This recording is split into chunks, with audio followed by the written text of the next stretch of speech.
परभणीचे खासदार माननीय संजय उर्फ बंडूभाऊ जाधव यांनी बंजारा समाजाला एसटीमध्ये आरक्षण द्या असं म्हणून जाहीर पाठिंबा दिला. बघू शकता तुम्ही भाषणामधून.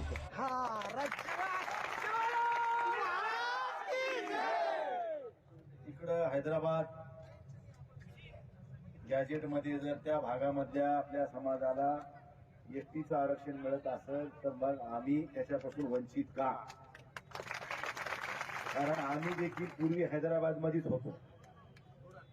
मग मराठा समाज असो का ह्या राज्यात राहणारा मराठवाड्यात राहणारा प्रत्येक समाज हा पूर्वी हैदराबाद म्हणजे आपल्या निजाम काळामध्ये आपण त्या विभागात होतो. नंतर आपण 1956 मध्ये बिनशर्त आपण महाराष्ट्रात सहभागी झालो.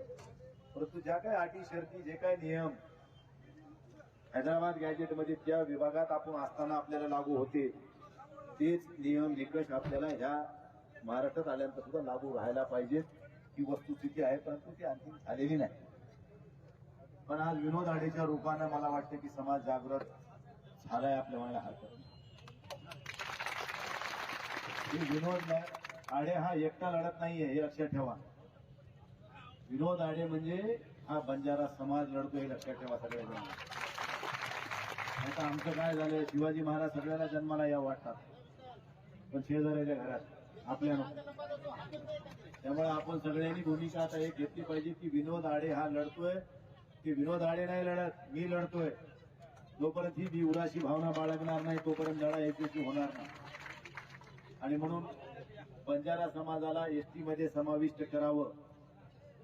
ज्या हैदराबाद गॅजेटमध्ये हैदराबाद विभागातल्या बंजारा समाजाला ज्या सवलती लागू आहेत त्या सवलती महाराष्ट्रातल्या बंजारा समाजाला सुद्धा मिळाव्या ही मुख्य मागणी घेऊन विनोद आडे या ठिकाणी प्राणांतिक उपोषण करतायत गेल्या 6 दिवसापासून. मला आयडिया नव्हती. मी गणपतीच्या दुसऱ्या दिवशी इथूनच मी दिल्लीला गेलो मतदानासाठी. तिथं गर्दा भरपूर होता. मला वाटतं काही समाजाचा कार्यक्रम चालू असेल म्हणून मी थांबलो नाही.